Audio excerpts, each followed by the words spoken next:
नमस्कार। चटोरी रसोई में आप सभी का बहुत बहुत स्वागत है। मैं हूं पूनम श्री।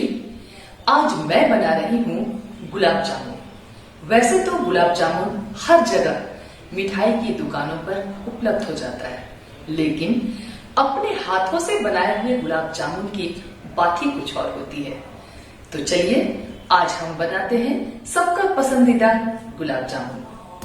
गुलाब जामुन बनाने के लिए हमें चाहिए 1 कटोरी खोआ, आधा कटोरी पनीर जिसे छोटे छोटे टुकड़ों में हमने कर दिया है, इसे हम निकाल लेंगे, और आधा कटोरी ये मैदा, लेकिन मैदा को अभी हम साइड में रखेंगे। और ये जो हमने पनीर लिया, तो सबसे पहले हम पनीर को मसलेंगे, और पनीर मसलने के लिए ये हथेली का ये पार्ट हम यूज करेंगे।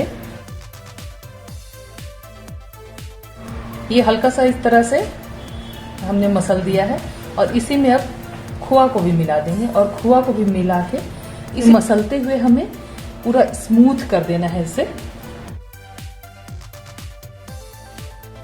और अब हम इसमें ये जो मैदा है आधा कटोरी, इसे भी हम मिक्स कर देंगे।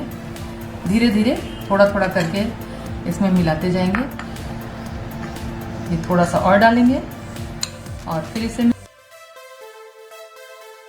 और अब ये बचा हुआ मैदा भी हम इसमें मिक्स कर देंगे, और इसका एक चिकना सा, बिल्कुल चिकना सा हम डो तैयार करेंगे।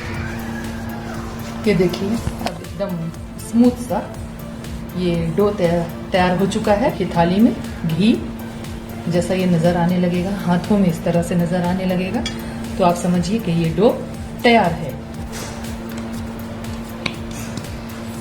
ये इस तरह से हमने एक गोली ली है, और इसे हाथों के बीच में इस तरह से दबाकर और पूरा चिकना गोली तैयार करेंगे। चाहे तो आप इस तरह से गोल बनाएं, चाहे तो इस तरह से लंबा बनाएं, जिस शेप का आपको पसंद हो उस शेप का बनाएं। मैं थोड़ा लंबा शेप दे रही हूं।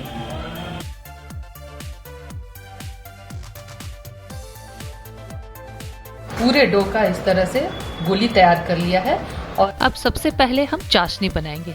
इसके लिए एक पैन चढ़ाएंगे, और उसमें जिस कटोरी से हमने खोआ लिया था उसी कटोरी से 3 कटोरी इसमें हम चीनी डाल देंगे, और इसमें हम 2 कटोरी पानी डाल देंगे। चीनी पानी चढ़ाने के बाद इसे इसी तरह ना छोड़ें। जब तक चीनी घुल ना जाए तब तक धीरे धीरे इसे चलाते रहें, वरना ये तली पकड़ लेगी, नीचे से जल जाएगी। इसी में हम कुछ धागे केसर के डाल देंगे। केसर के साथ ही इलायची जिसे हमने कूट लिया है, और इसके छिलके को भी हम इसमें डाल देते हैं, इससे इसका फ्लेवर बहुत अच्छा आता है। केसर ऑप्शनल है, आप चाहें तो डालें, अन्यथा बिना डाले भी आप बना सकते हैं। केसर डालने से थोड़ा फ्लेवर अच्छा आता है। ये देखिए इस तरह से चाशनी हमारी तैयार हो चुकी है। कोई तार हमको नहीं बनाना है, बस ये थोड़ा चिपचिपा होना चाहिए। ये देखिए ये चिपचिपा हो चुका है, और अब हम चाशनी ये गैस ऑफ कर देंगे। अब गुलाब जामुन तलने के लिए हम एक कढ़ाई गर्म करेंगे, और उसमें रिफाइंड डालेंगे। ये तेल गरम हो चुका है, तो गैस को एकदम कम कर दीजिए।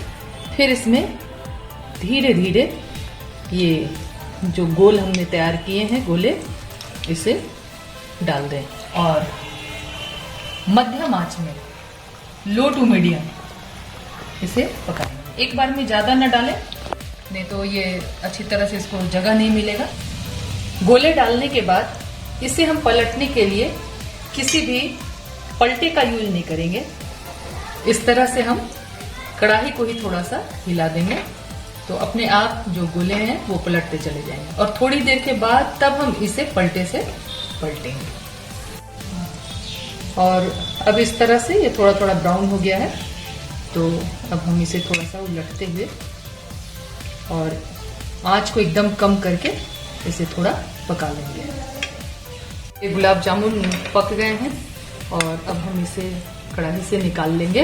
अब हम इसी में जो बाकी बचे हुए गोले हैं उसे डाल देंगे।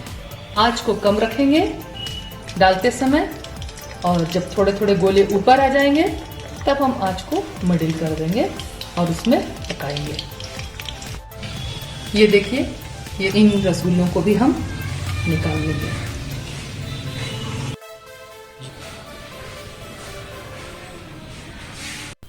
और अब बिल्कुल गर्म चाशनी में तले हुए गोले को डाल देंगे। यह चाशनी गर्म है और गर्म चाशनी में ही गैस ऑफ करने के बाद हम ये गोले इसमें डाल देंगे और ये बहुत ही सॉफ्ट गुलाब जामुन बनकर तैयार होगा। और अब इस तरह से हमने गोले पूरे डाल दिए हैं और गुलाब जामुन को इस तरह से ढककर छोड़ देते हैं।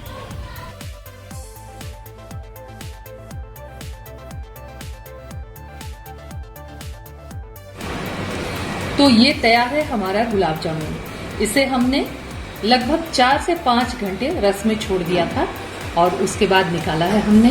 ये देखिए, पूरी तरह से ये रस को पी चुका है और ये गुलाब जामुन हमारा बनके बिल्कुल तैयार है खाने के लिए। अब इसे खाइए और इसका आनंद लीजिए। ये देखिए, तो ये बनकर तैयार है गुलाब जामुन। आप भी बनाइए, खाइए और कमेंट करके हमें जरूर बताइए। और इसी तरह की और स्वादिष्ट रेसिपीज के लिए चटोरी रसोई को सब्सक्राइब कीजिए। धन्यवाद। खाने के साथ गाने का आनंद लेने के लिए YouTube channel Poonam Shri creations को सब्सक्राइब करें और Facebook पेज मनभावन को फॉलो करें।